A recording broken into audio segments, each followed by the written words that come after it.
Welcome to Saturday Night of the Movies. I'm your host, Glenn Holland. Saturday night's movie is A Star is Born at 8 p.m. on WQLN PBS.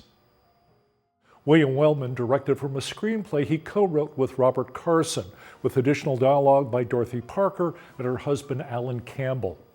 A Star is Born stars Janet Gaynor and Fredric March with Adolphe Menjou, May Robson, Andy Devine, and Lionel Stander. The movie begins, as all movies do, with a screenplay, except in this case, the cover of the screenplay appears at the end of the credits, with a stamp reading Final Shooting Script. The script then opens to show the dialogue and directions for the first scene before the scene itself fades in and the story begins. A young woman, Esther Blodgett, returns home from the local cinema with her little brother Alec one cold North Dakota winter evening. They've been to see a movie starring Esther's favorite actor, screen idol Norman Maine. Esther's Aunt Maddie, who shares the house with Esther's father and her grandmother Letty, considers the movies in Hollywood a lot of silly nonsense and lets Esther know it. When Esther reveals that she wants to be a movie star herself, her aunt scolds her and Esther runs to her room in tears. Grandma Letty comes to her room and tells Esther about her own dreams, the letter to come west as a pioneer with Esther's grandfather. But she warns that following dreams will always involve heartbreak. Still, she encourages Esther to go to Hollywood and gives Esther her savings to pay for the train trip west. When Esther arrives in Hollywood, she finds a rooming house and starts to look for movie work. But there is none to be found. She can't even find work as an extra with central casting. A kindly secretary there makes it clear just how bad the odds of success in Hollywood really are. Only 1 in 100,000 makes it. Undeterred, Esther replies, "What if I'm that one?" At her rooming house, Esther meets another resident, Danny McGuire, an unemployed assistant director who becomes her friend. When he gets a job assisting on a Western, the two of them celebrate by attending a concert at the Hollywood Bowl. There, Esther gets her first glimpse of her idol Norman Maine, who arrives with an actress named Anita Regis and drunkenly starts a fight with a photographer. When the film Danny's working on is finished, he gets Esther a job as a waitress at the wrap party. Norman Maine, fresh from another drunken escapade that's been hushed up by the studio press agent, Matt Libby, arrives inebriated and continues drinking until something else attracts his attention, a waitress named Esther Blodgett. The idea for A Star is Born originated with director William Wellman. He came to David O. Selznick production company with a story based on his years in Hollywood, a story where everything in it happened to someone he knew, sometimes a little too well, he admitted. He worked out the details with writer and novelist Robert Carson, who then wrote the screenplay with a tentative title, It Happened in Hollywood. Wellman read it when he got around to it, Carson later said, because he didn't read anything, but he read it. He didn't do any of the writing. He was engaged socially, emotionally, and alcoholically in many other endeavors. Wellman presented the work in progress to Selznick, who was only lukewarm about the project because he thought audiences weren't interested in movies about Hollywood. Wellman went to Selznick's wife, Irene, the daughter of MGM head Louis B. Mayer, and told her the story, he later said, with no overtones of enthusiasm, no fakery of any kind, just the simple telling of a story I loved. With Irene's prodding, Selznick agreed to finance the picture on the condition that it be shot in what was then a new color process, 3-color Technicolor, and given a new title. Dorothy Parker and her husband Alan Campbell worked on the script's dialogue and received screen credit, while other writers, including a young Bud Schulberg and an even younger Ring Lardner Jr., contributed to the screenplay without credit. Selznick made a number of changes to the screenplay as well. After most of the shooting was completed, Selznick claimed in a 1937 memo that A Star is Born is much more my story than Wellman's or Carson's. The actual original idea, the storyline, and the vast majority of the story ideas of the scenes themselves are my own.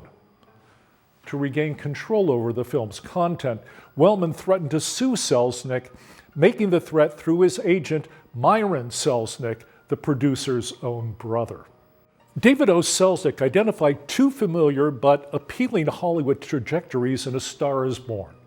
It provided a story, as he put it, of a rising star in order to have the Cinderella element, with her path crossing that of a falling star to get the tragedy of the ex-star.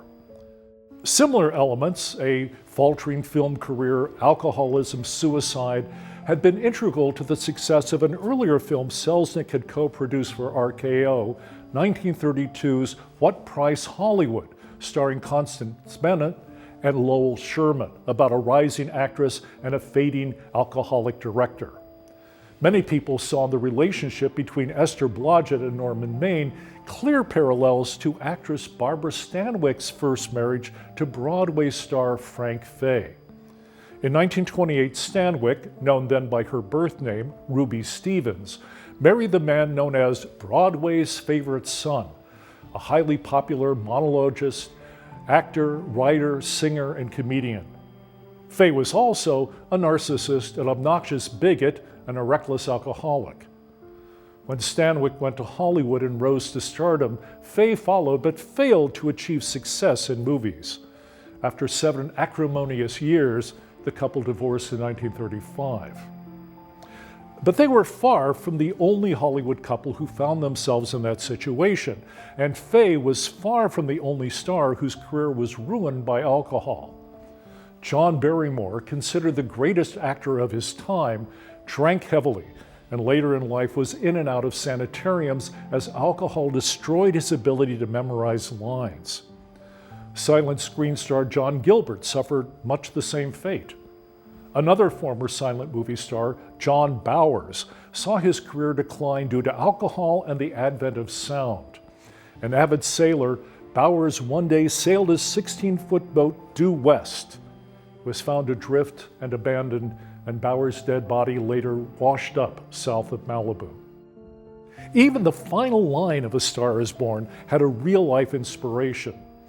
According to Karen Sherrod in a 2002 essay for Turner Classic Movies, Vicki Lester's final speech was inspired by a national radio broadcast by the actress, screenwriter, director, and producer Dorothy Davenport. Her husband, silent film star Wallace Reed, had died from complications of morphine addiction. Her first words of the broadcast were, "This is Mrs. Walter Reed." A review in The Hollywood Reporter when A Star is Born opened gushed, magically capturing the essence of that Hollywood which to many millions throughout the world is the most interesting city on earth, and welding into that a poignant film star love tale, the whole embodied in a projection in color of superlative excellence. David O. Selznick has smashed through again with a triumphant entertainment. A Star is Born, with a responsive world audience ready-made, is due for a record-smashing career everywhere. A review in Variety said, although not the first film which has attempted to capitalize the international reputation of Hollywood, A Star is Born is unquestionably the most effective one yet made. The highly commendable results are achieved with a minimum of satiric hokum and a maximum of honest storytelling. Harrison's reports agreed. Excellent, its review crowed. Aside from its physical beauty, it is a powerful human interest drama, one that tugs at the heartstrings, on many occasions bringing tears to the eyes.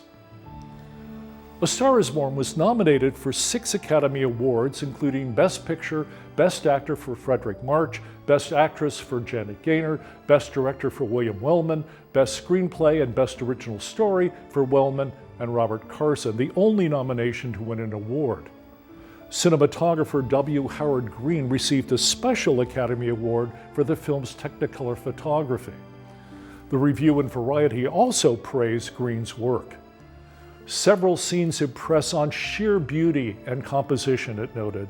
A view of the California desert backed by snow-capped mountains, a garden landscape with swans in the foreground, a Pacific sunset towards which the broken screen idol swims to his tragic death. Colors of the interiors are soft and subdued. At the 10th Academy Awards ceremony at the Biltmore Hotel in Hollywood, an affair very much like that shown in A Star is Born. After Wellman and Carson had won their Oscars for Best Original Story, Wellman reportedly took his award to David Selznick's table and said, "Here, you deserve this. You wrote more of it than I did." Whether he's being sincere or sarcastic is anyone's guess. Please join us again next time for another Saturday Night at the Movies. I'm Glenn Holland. Good night.